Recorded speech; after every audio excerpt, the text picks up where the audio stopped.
क्या नाम है आपका? मेरा नाम शमा फरीद है। ये जो इनका इंतकाल हुआ वो आप उनकी कौन है? ये मेरी सिस्टर है। क्या हुआ था आपकी बहन के साथ? ये मेरी बहन के साथ मर्डर किया गया है। इनका गला काटा गया है क्योंकि कल मुझसे बात हो रही थी और वो कल रो रही थी मुझसे, बहुत ज्यादा रो कर बोल रही थी। गला काटा गया है, घोटा गया है, घोटा गया है गला दुपट्टे से।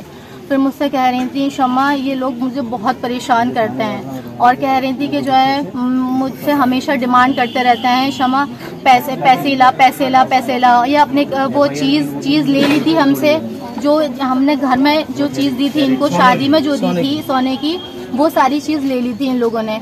फिर उसके बाद क्या पापा से डिमांड करवा रहे थे कि पैसे नहीं लाएगी तू तो तुझे जो है छोड़ देंगे। और फिर पापा और एक बार हमने रिकॉर्डिंग भी की थी इनकी सारी बातों की कि तू जो है ना पैसे ला और नहीं लाएगी तो हम तुझे जान से मार देंगे। तो मर्डर का जो कारण ये पैसों का है या कुछ और कारण है? पैसों इनका एक तो चीज का मुद्दा था पहला, और दूसरा इनका अफेयर भी था। 2-3 लड़कियों से ये बातें भी करते थे। उन्होंने मेरे पास नंबर भी सेंड किए थे कि शमा ये देखो ये नंबर किस किस के हैं। मैंने उनको बात की और मैंने देखा ये लड़की तो 2-3 लड़की एक लड़की हाथरस की भी थी, उसमें लड़की का मेंशन था उसमें नाम हाथरस का। फिर उसके बाद मैंने अपने भाई को बोल दिया, मैंने भाई इसके बारे में डिटेल निकालो सारा, यानी शमा इसके बारे में देखो। और ना मुझे हर वक्त मारते हैं जब आते हैं, मैं रोटी बना रही होती हूँ, मैं काम करती हूँ तो कहते हैं कि खाने को तभी मिलेगा तुम्हें जब काम करोगे। आपको आपकी बहन की मौत की खबर किस तरीके से आपके पास आई? ये हमें उसने बताया, उनके दादा लगते हैं मजीद के लड़के। जब आप वहाँ पहुँची तो वो किस पोजीशन पे थी आपकी बहन? ये हम पहुँचे नहीं थे, मैंने देखा नहीं उनको, बस उन्होंने बस बताया कि तुम्हारी बहन का मर्डर हो चुका है। मेरे भाई गए थे उन्होंने और बहुत ज्यादा प्रताड़ित करते थे वो इनकी बहन को। बार बार वो आती थी यहाँ पे, बहुत ज्यादा वो कभी खुश नहीं रही है। और मेन मुद्दा उनका जहेज का ही था, बहुत मारते थे और इतना ज्यादा जुल्म करते थे, आप उनकी पूरी बॉडी पे देख सकते हैं। उनके रोते हुए कॉल आए बहुत ज्यादा, और जैसे ही तो वो आपसे शिकायत नहीं करती थी इस चीज की? जी शिकायत करती थी, हमारे टॉर्चर किया जाता उनको तो जी वो बहुत ज्यादा शिकायत करती थी। लेकिन आप जानते हैं इंडियन सोसाइटी को होता क्या है कि घरों में लड़कियों के साथ कि चलो हो जाएगा, निभा लो वो होता रहा। तो आपने कोई कदम क्यों नहीं उठाया? अगर पहले आप कदम उठा लेती तो शायद ये दिन में देखना पड़ता। सही कह रहे हैं कि पहले उठाना चाहिए था, लेकिन आप जानते हैं सोसाइटी कोई घर में बिगड़े, बहन भी नहीं चाहती थी कि ना घर बिगड़े मेरा, वही घर बिगड़ने वाला। फिर भी वो खून तो कर देती थी पर घर बिगाड़ने की नहीं सोचती वो। अब आप मतलब क्या चाहते हैं आप लोग? अब हम ये चाहते हैं कि हमारी बहन को इंसाफ मिलना चाहिए। देखिए इंसाफ मिलना चाहिए और ऐसा बिल्कुल नहीं होना चाहिए। आप जानते हैं कि लड़कियों के साथ ये हुआ है, बहुत जुल्म के साथ हुआ है। इन लोगों ने सिर्फ, उस लड़की ने भी जो है इस वक्त इस हाल में, उसने सिर्फ अपना घर बचाने के लिए सब किया। कितने बच्चे थे उनके? उनका एक बेटा है। एक बेटा है। उसे भी मारने की कोशिश की, उसको भी बहुत बार वो भागा है निकल के, उसके पीछे भी भागे। आज इसको सजा। हाँ, क्या नाम है आपका? मोहम्मद नाजिम।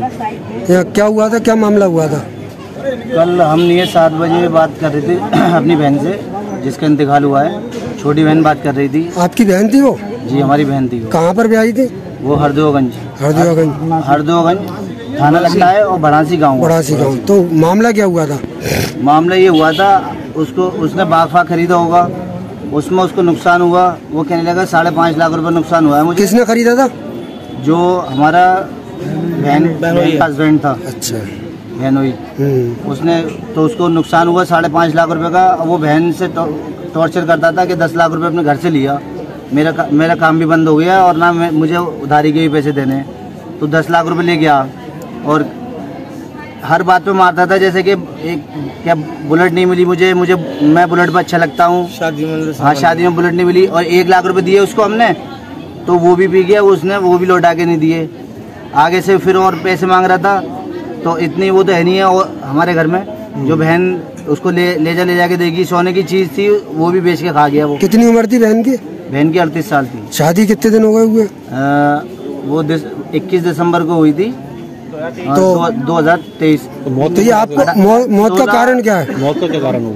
मौत का कारण ये था सर, उसने पैसों की डिमांड रखी थी कि अपने घर से पैसे ले गया, तो पैसों की डिमांड पे ही और उसको टॉर्चर करता था। आता था पैसे ले गया, पैसे मांगा, हाँ हर बात में कि घर पे जा अपने पैसे ले गया। हर छोटी छोटी बातों पे मारता था। उसकी बहनें भी नहीं बदतमीजी करती थी, बहनों से कुछ बोलता नहीं था, ये हमारी बहन को ही मारता था। तो मारा क्यों? क्या रहे हैं चीलगढ़ से, तो उसमें रुपट्टे से कस के उसको मारा गया है। हाँ, गला घोट के मारा गया है और उसके लिए कोई धारदार चीज नहीं है। यहाँ लगी हुई है। आपको सूचना कैसे मिली इसकी? हमें सूचना किसी के द्वारा मिली। उन्होंने कॉल हमारे पास नहीं करी, दूसरे के पास करी कॉल उन्होंने। वहाँ से हमारे पास कॉल आई, फिर हमसे बोला कि वो मेडिकल में हम मेडिकल गए, हमें नहीं चकमा दिया। वो मेडिकल में कोई नहीं था, लाश वहीं पे थी गाँव में ही। फिर हम नहीं भड़ासी गए, वहाँ पे देखा तो खाली हमारी बहन चरपाई पर लेटी हुई थी और वहाँ से सब लोग फरार थे। पुलिस को सूचना दी फिर आपने? हाँ, पुलिस को सूचना हमने 112 नंबर पे हमने मेडिकल से कॉल कर दी थी। फिर हमने हाथ कर निकल चुके थे। फिर वहाँ से हम हरदोगंज थाने से हमने पुलिस को लिया। फिर पुलिस के साथ में हम पहुँचे वहाँ पर, तो हमने अपनी बहन को लेटे हुए देखा चरपाई पर और कोई नहीं थे वहाँ पर। 2-3 मोहल्ले वाले थे जो हमें देख के वो भी अंदर घुसे थे। अकेली तो मृतक हालत में थी वो? हाँ, वो मरी हुई थी, वो चारपाई पे पड़ी हुई थी, वो मरी हुई थी। कितने बहन भाई हैं आप लोग? हम 4 बहन थे और 7 भाई थे। एक भाई का एक्सीडेंट हो गया था ट्रेन से। तो ये कौन से नंबर की थी? ये दूसरे नंबर की बहन है हमारी।